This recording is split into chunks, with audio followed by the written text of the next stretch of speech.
大家好，今日我會嚟講一講《被消失的人情味》嘅第4部分篇章1。喺故事嘅開頭就簡單介紹咗姨婆居住周邊嘅環境，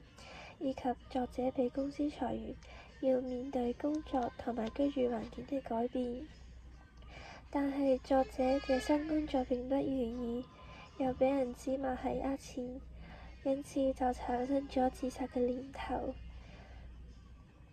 但好彩由威哥嘅鼓勵同埋幫助，佢最終喺女人街立足擺檔口。作者由一開始嘅渴望高薪，到最後嘅係滿於穩定而生活嘅擺檔口平淡生活。呢個故事有帶來好多道理。人生就如棋局，這一局輸了，只要不要氣餒，下一局可以再嚟。說不定反敗為勝，以及作者認為情義係大於金錢，我好認同呢個說法，因為喺職場上面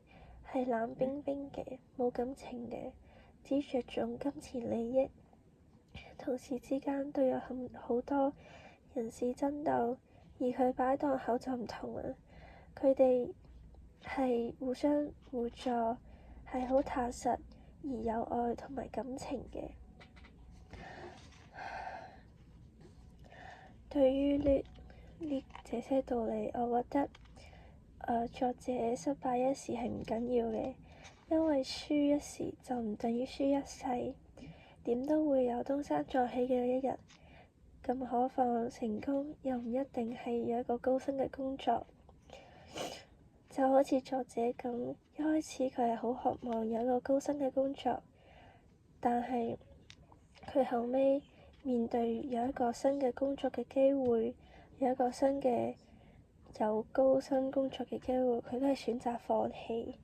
因為佢覺得佢擺檔口嘅生活係好幸福，因為有同事嘅關心。到最後呢個故事裏邊都有提及一個價值觀，就係講話呢個年頭讀幾多書都冇用，大學畢業都係揾唔到工作。我好同意呢個價值觀，因為其實而家大學生係遍地都係，因此其實揾工作就唔一定係揾到一啲高薪嘅工作，或者一啲輕鬆嘅工作，而且在香港呢個都市會有好多唔同外來嘅國外人，佢哋有唔同嘅才能，因此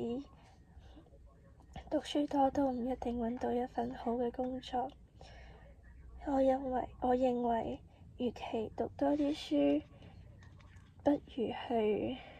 培養自己嘅一技之長，說不定都可以揾到自己一個既喜歡又高薪嘅工作。